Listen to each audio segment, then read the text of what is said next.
InfoSec, a lot of these devices that I've seen, whether they're blood glucose meters or like pacemakers, there isn't a lot of security from people being able to access the information. In fact, Travis Goodspeed had an interesting, he's a hardware hacker from the US.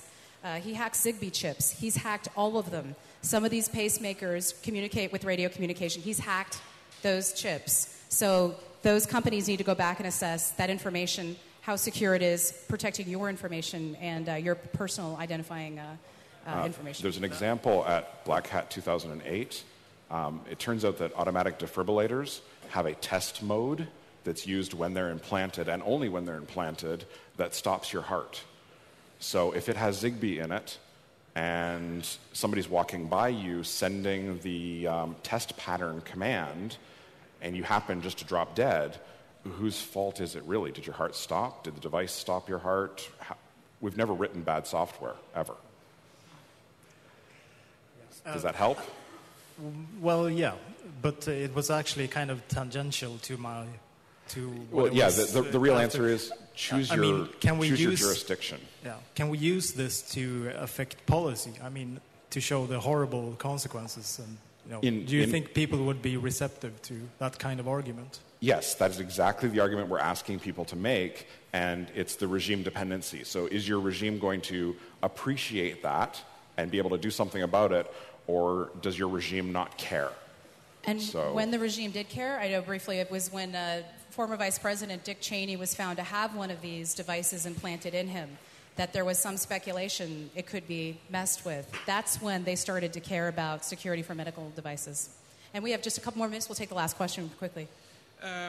So I use encryption on my laptop, mostly because I don't feel comfortable with, if the device ever gets stolen, some random thief looking at my private data. However, I wonder, especially if you cross, for example, the US border, will the fact that you have encryption on your laptop not make you more suspicious to law enforcement and increase the chance of search, of warrants, etc.? Because I think 99% of the people crossing that border will not have encryption on their laptop.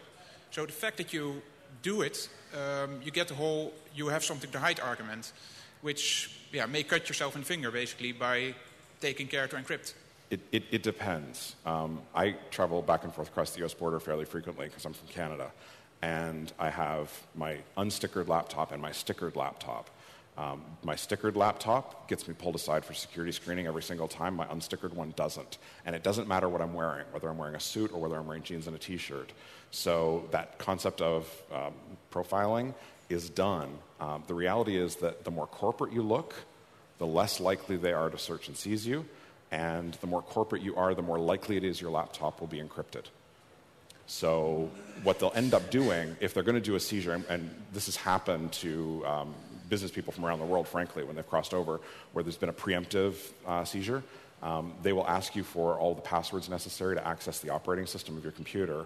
They will pull the drive and encase it, and if they find any random data on your drive, they're going to say random data is probably encryption. Find the crypto software that's responsible, try all of the passwords that you gave. If it doesn't open up,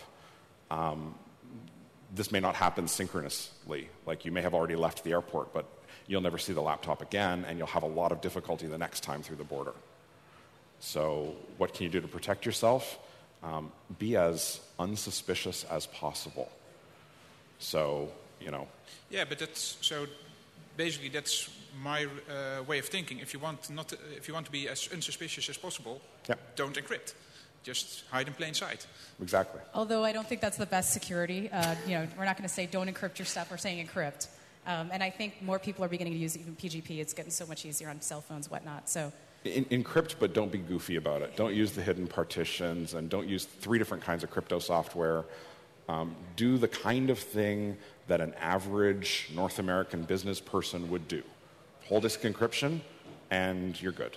Well, in my experience, the average business person doesn't do any encryption, at least not in the branches I look at. So, assuming you work for a big corporation that does, because whole disk encryption is really happening. Yeah. Oh, thank you. All right, thank you. I think we're out of time, but thanks very much for having us here in the Netherlands. Thank you. I didn't get my words in. I want to thank everybody for being so nice, because I'll tell you, if it was the other way around, we wouldn't be as nice at speaking English and being as welcoming and friendly. HAR has been an awesome experience, and I want to thank you all for having us here. It's very awesome.